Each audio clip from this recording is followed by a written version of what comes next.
I wanted to make myself a baby tee, so I made myself this shirt. And while overall it's okay, I do not like the fit on the shoulders right here. It looks a little weird. I do have a store-bought one though that I absolutely love the fit on. I want to make a pattern from it, and I'm going to show you guys how to do it too. I'm going to be using the back side of some wrapping paper to make my pattern. I'm going to take my shirt, flip it inside out, and then fold it in half. I want to make sure to get it as perfectly in half as you can. Because my shirt is inside out, when I trace alongside of it, I don't have to worry about the seam allowance because the seam allowance is right here. But on the bottom, I want to make sure to give myself a little bit of extra length for hemming.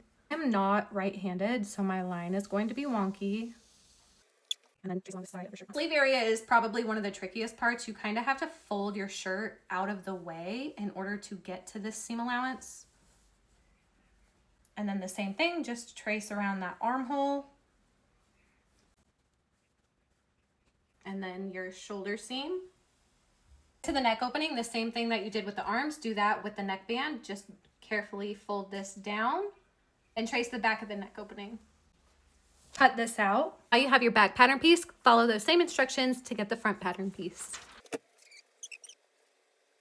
Take the front piece and place it on the back piece and just make sure that everything lines up as far as length, width, and then around the arms. If it doesn't, you can adjust it as necessary. For the sleeve, I'm gonna leave my shirt open and I'm gonna use the top of the sleeve on the straight edge. Make sure I leave room for seam allowance for hemming. The seam for the inside of the arm. This part is a little bit tricky. You want to try to fold your sleeve out of the way without moving your shirt. And then trace around this armhole. And I'm just going to put a line for the straight edge that I was following. Cut this piece out. And our pattern pieces are done. Front, back, sleeve, it's going to be cut on the fold. The neckband part, I wait until after I'm done making the shirt because I make that piece based on measurements. Yourself a new shirt to test how our pattern came out. Got it all cut out. Let's get it sewn up. I'm gonna go with a regular hem though instead of the lettuce hem. Time to figure out the measurement that I need to cut for the neckband. With my measuring tape, I start on one shoulder seam, go around the back to the other shoulder seam and around the front. Do not stretch your shirt.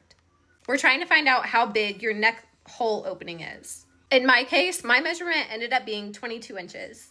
Depending on how stretchy the fabric is that you're working with, I like to do 80 to 85% of your total measurement of your neck opening. In my case, my fabric is really stretchy, so I'm gonna do 80% of 22 inches, which is 17.6. That's how long I wanna cut my strip, and then I cut them about 1.5 inches wide.